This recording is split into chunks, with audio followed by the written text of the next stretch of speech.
Quando Deus dá algo a você, você tem que ter muito cuidado para não chegar ao ponto de pensar que você é um possuidor em vez de um mordomo. Amém?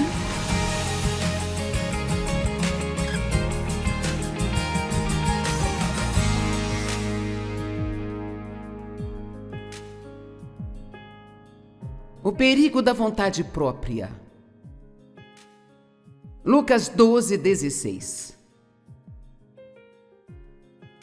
É a mesma parábola que lemos antes, mas eu quero trazer algo aqui. Então lhes contou esta parábola: a terra de certo homem rico produziu muito bem.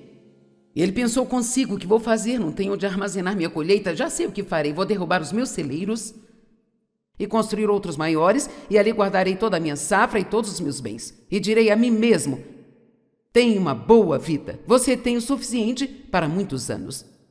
Nossa vontade declara que precisamos ter cuidado. Lúcifer, Isaías 14, antes era o anjo encarregado da adoração.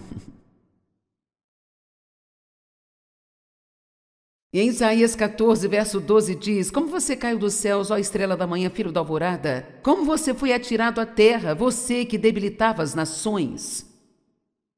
Versículo 13. Foi por isso que Lúcifer caiu e se tornou a criatura que conhecemos hoje. Você disse em seu coração: eu subirei ao céu, eu exaltarei o meu trono acima das estrelas de Deus, eu me assentarei no monte da Assembleia na parte mais alta, eu subirei mais alto que as nuvens e eu me farei o mais alto. E aqui está o que Deus disse de volta: você será lançado nas profundezas do Sheol, no Hades, você será levado ao fundo do abismo, na região dos mortos. Então, quando começamos a dizer eu vou, Deus realmente está dizendo: não, você não vai. Você não vai? Em Daniel capítulo 4 nós lemos outro grande exemplo, Nabucodonosor. Ele era um rei. Eu só vou ler os primeiros versos aqui. O rei Nabucodonosor, aos homens de todas as nações, povos e línguas que vivem no mundo inteiro, paz e prosperidade. Tenho a satisfação de falar-lhes a respeito dos sinais e das maravilhas que Deus o Altíssimo realizou para mim. Como são grandes os seus sinais, como são poderosas as suas maravilhas. O seu reino é um reino eterno, o seu domínio dura de geração em geração. Tudo é sobre Deus. Deus fez isso, Deus ganhou a glória, Deus é bom, Deus é demais. E eu, Nabucodonosor, estava descansando em minha casa e prosperando em meu palácio. Então você vê os resultados. Se tudo é Deus, então você prospera e tem muito descanso e muita paz. Mas 26 versos mais tarde, eu não sei quanto tempo levou para ele viver até esses 26 versos. Iniciando no versículo 30, 26 versos mais tarde, um homem que disse isso, que estava descansando e prosperando, o rei disse: acaso não é esta a grande Babilônia que eu construí? Como a capital do meu reino, com o meu enorme poder e para a glória da minha majestade? Veja, quando Deus dá algo a você, você tem que ter muito cuidado para não chegar ao ponto de pensar que você é um possuidor em vez de um mordomo disso. Amém?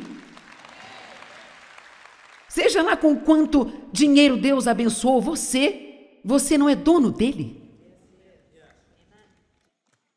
É apenas o mordomo dele.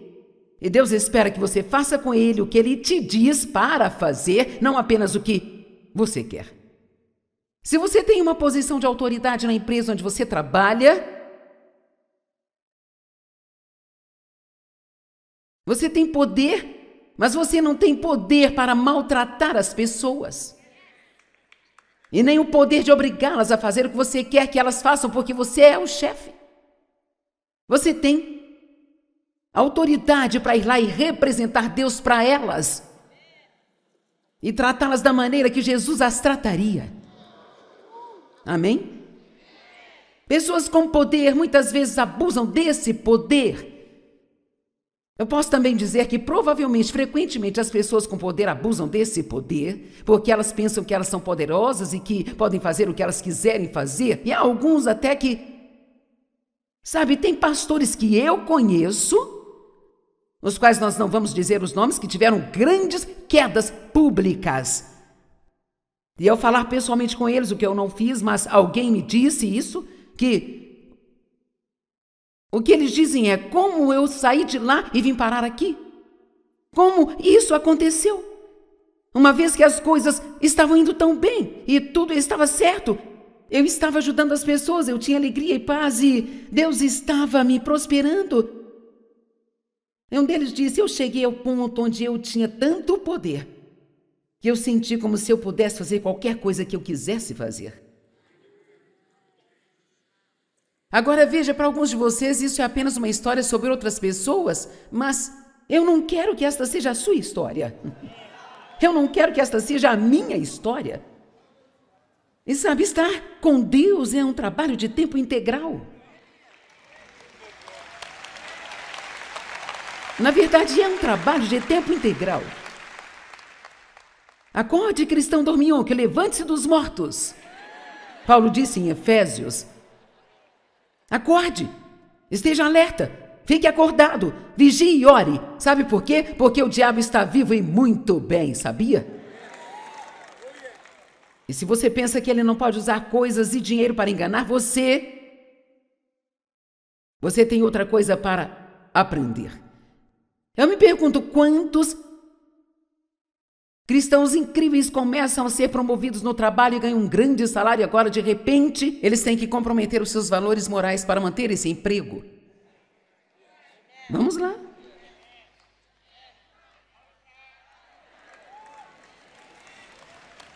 Deixe-me dizer algo. Quanto mais você tem, mais é difícil se afastar disso.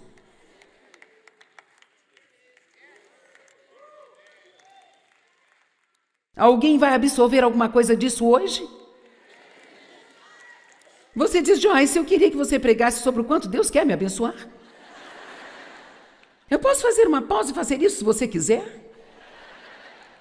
Porque, sabe, Deus quer abençoá-los, vocês são filhos dele. E a quem mais ele daria as coisas dele além de você?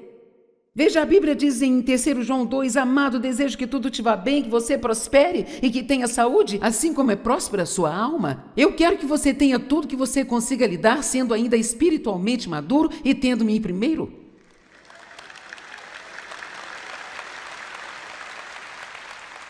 Ok, bem, então, na primeira vez que você sentir que Deus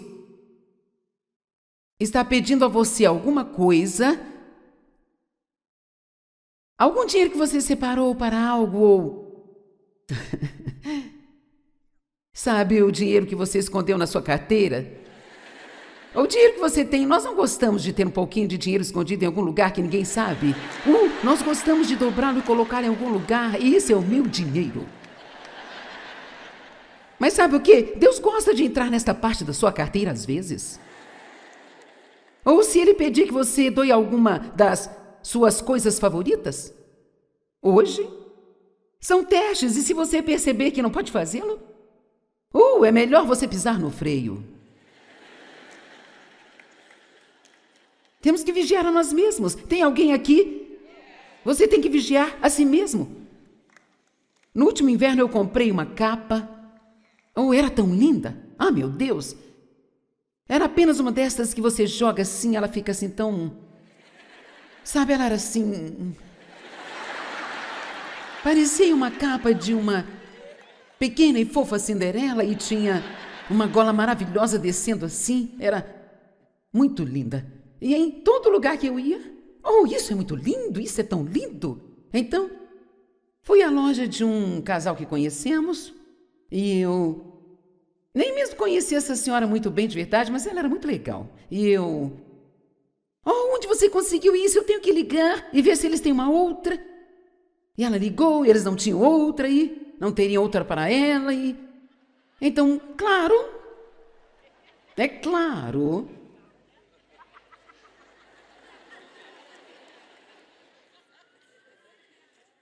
que Deus me disse para dar a capa para ela e eu não queria dar a ela. Eu gostava da capa. Ela era minha.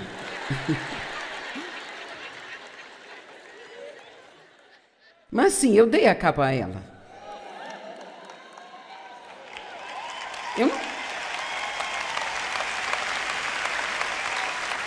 Eu não estava muito alegre no momento, mas eu acredito que eu tinha uma, sabe? Eu preferia obedecer a Deus e renunciar à minha carne miserável. Prefiro obedecer a Deus e deixar a minha carne sofrendo do que fazer minha carne feliz ao custo de desobedecer a Deus. E se você conhece o resto da história em Daniel, ela fica muito ridícula, sabe?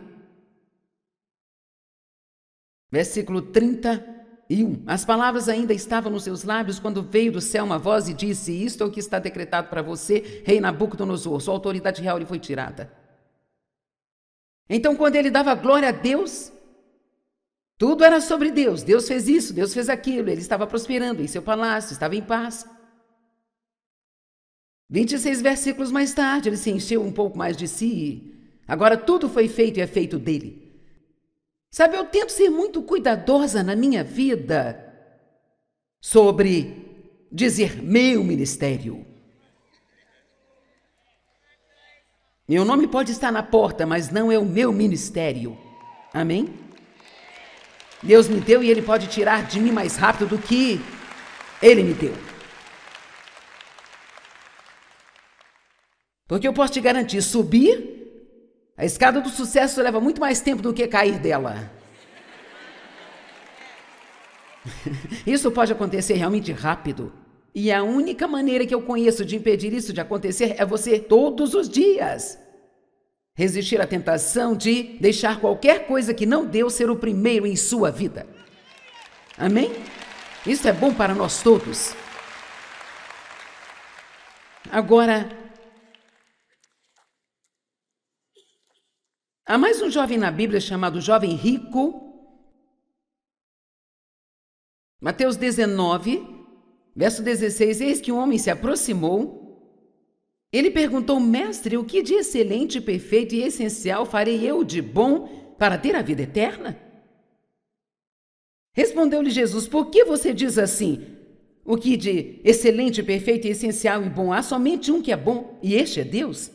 Se você quer entrar para a vida eterna, obedeça aos mandamentos. E ele diz: que tipo de mandamentos? Jesus respondeu: não matarás, não adulterarás, não furtarás, não darás falso testemunho, honra teu pai e tua mãe, e ame o seu próximo como a si mesmo. E disse-lhe o jovem: tudo isso eu tenho feito desde a juventude. Obviamente ele era um pouco autojustificado, porque eu tenho certeza de que ele não era isso tudo o tempo todo, desde a sua juventude. O que ainda me falta? E Jesus disse: se você quer ser perfeito, isso é ter maturidade espiritual que acompanha a sacrificar o próprio caráter, vá vendo os seus bens e dê aos pobres, e você terá um tesouro no céu. Depois venha ser meu discípulo ao lado do meu povo e siga-me. Agora, é muito difícil ler esta mensagem e ver alguém bater palmas, sabe? De fato, isso nunca aconteceu. Eu não esperava que acontecesse aqui hoje. E simplesmente porque esse vender tudo que você tem e dar aos pobres nos deixa apavorados. Ok? Bem, eis o ponto. Eu não acredito de jeito nenhum que Jesus tinha interesse em tirar tudo daquele jovem. Ele viu um problema mais profundo e o estava testando. E às vezes, quando Deus nos testa, não é para que Ele veja o que vamos fazer, porque Ele já sabe o que vamos fazer, é para que nós vejamos o que nós vamos fazer.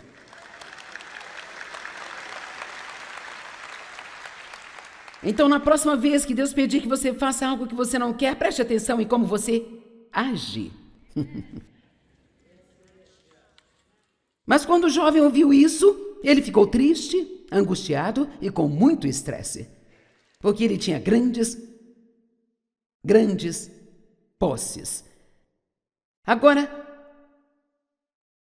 Jesus disse aos seus discípulos: em verdade vos digo, quão difícil é para um homem rico entrar no reino dos céus. Agora, qualquer um que tem dinheiro não gosta dessa passagem. Mas isso é muito bom, escute só.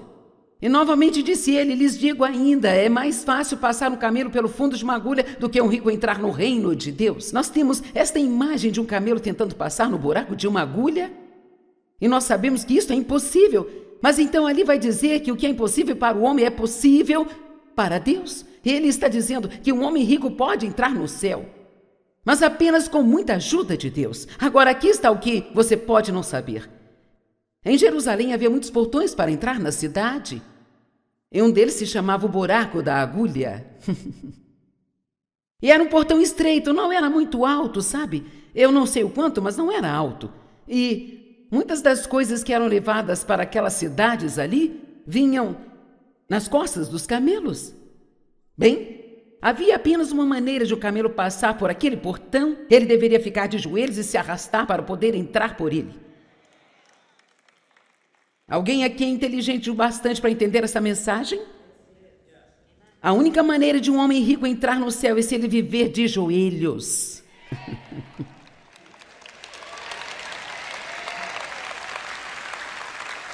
Porque quanto mais nós temos, existe algo tão perverso na nossa carne, não no seu coração, mas na nossa carne, que diz mais: segure, guarde, armazene.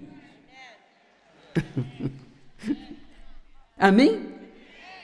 Isso existe em cada um de nós aqui. Não importa o quão santo você se torne, isso vai colocar sua cabeça feia para fora e dizer a mesma coisa que diz para todos os outros. E você tem que reconhecer e dizer: não, eu vou obedecer a Deus, vou fazer o que Ele me diz para fazer. Eu não serei egoísta nem egocêntrico.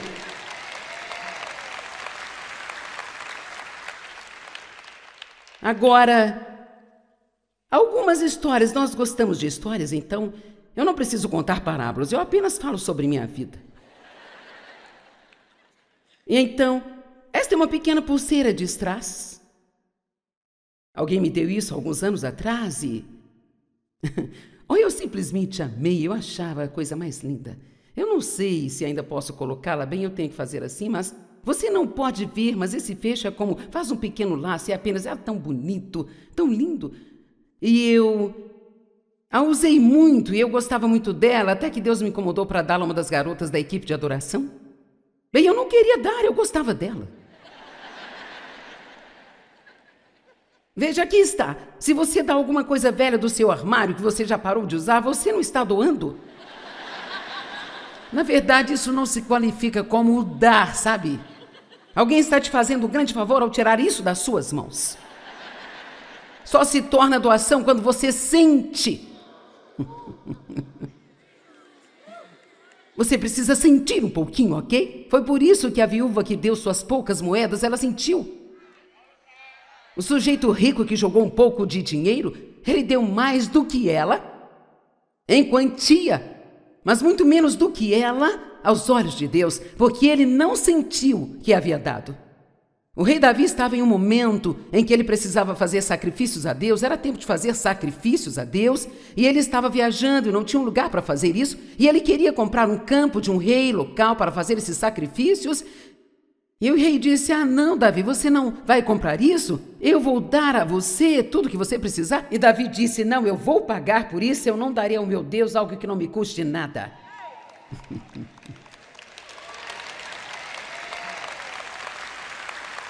Então, eu levei uma ou duas conferências argumentando com Deus, mas eu finalmente dei para ela.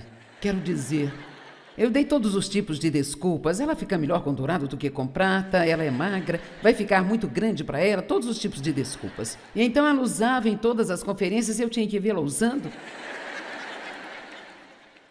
Bem, eu não sabia o quanto eu sei agora, então eu continuei dizendo a ela o quanto eu amava aquilo, o quão difícil foi para mim dar a pulseira para ela, o quanto eu sentia falta dela, e finalmente um dia ela me devolveu a pulseira. Ela disse: sabe, eu creio que Deus me falou que eu devo devolver isso para você. Bem, me senti como uma completa idiota, sabe? Mas aqui está a mensagem. Eu não a usei desde então. Toda vez que eu a pegava para usá-la, eu pensava: eu não gosto disso. E aqui está a lição que Deus me deu. Eu guardo isso até hoje apenas como um lembrete. desta lição. E foi isso que ele disse: qualquer coisa que eu disser para você dar para alguém, já não te pertence mais. E se você ficar com isso, você nunca se alegrará. Amém?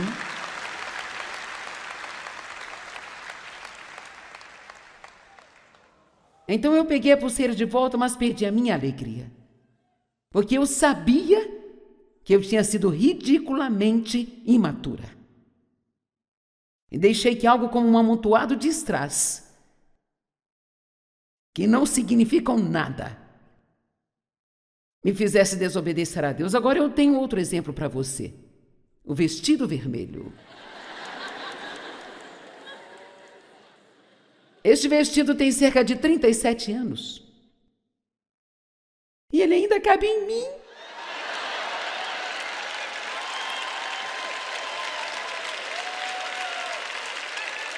Quando eu o comprei, eu achei que era a coisa mais linda que tinha visto. Ele estava no saco plástico pendurado no meu armário. Numa manhã eu estava orando por uma senhora que era voluntária. O nome dela era Rutiene. Oh Deus, eu gosto tanto da Rutiene. Me mostre como eu posso abençoá-la. Vamos lá. Nós não gostamos de fazer orações bonitas? Mostre-me como eu posso abençoá-la, Senhor. E imediatamente meus olhos caíram sobre o vestido vermelho e eu pensei: isso não é de Deus, esse vestido é novo. Eu ainda nem usei esse vestido. E além disso, eu comprei aqueles lindos brincos vermelho e prata para acompanhá-lo. Então, sabe, tudo isso não demorou mais do que uns 45 segundos. E eu decidi que não era Deus, que era apenas o diabo tentando tirar de mim o meu vestido vermelho. E algumas semanas depois, eu estava lá no closet, me arrumando novamente, indo para a mesma reunião que eu tinha semanalmente. E ela era voluntária nesta reunião, e mais uma vez eu estava orando pela Rutiene. Oh Deus, como eu posso abençoar a Rutiene? Bem, lá está de novo. Bem, agora eu comecei a pensar: bem, talvez isso seja Deus. E para resumir, eu acabei dando vestido para ela. E ela o usou, ela veio trabalhar conosco, não como voluntária, ela usou aquele vestido para trabalhar por anos e anos. E, quando ela se cansou dele, ela me deu de novo e eu guardei em um armário no meu escritório, porque eu não quero nunca me esquecer. Agora aqui está totalmente fora de moda. Nenhuma de vocês gostaria de usá-lo? Bem, alguém lá atrás disse que usaria, mas você percebe que as coisas pelas quais nós desobedecemos a Deus, no ano seguinte não significam nada para nós, ou daqui 5 anos não vai significar nada, e estarão fora de moda, feios, apodrecidos, horrorosos. Não vão significar absolutamente nada. Mas quando fazemos o que devemos fazer, o que Deus nos diz para fazer, então nós ajuntamos um tesouro no céu, onde vamos viver pela eternidade. Amém? Ok, você pode levá-lo de volta. Aqui está o que acontece muitas vezes quando Deus te diz para dividir algo que você não divide. Imediatamente a razão chega. Bem, Deus não queria que eu desse isso. Esse é o dinheiro que eu economizei por 3 anos para as férias. Não pense por um minuto que Deus não tocaria em coisas das quais você não quer abrir mão delas. Isso é um teste. Um dos ingredientes primários para a construção de um tesouro no céu é não ser egoísta. Nós desandamos muito quando colocamos os olhos demais no dinheiro e nas coisas. Então, ao invés de fazer assim, vamos procurar maneiras de realmente sacrificar para ajudar uns aos outros. Sabe, pode ser algo simples como um sorriso, aparar a grama de alguém, fazer algo talvez muito simples, mas que realmente grite bem alto: eu me importo com você. E você deve sempre se lembrar de que você nunca pode dar a Deus de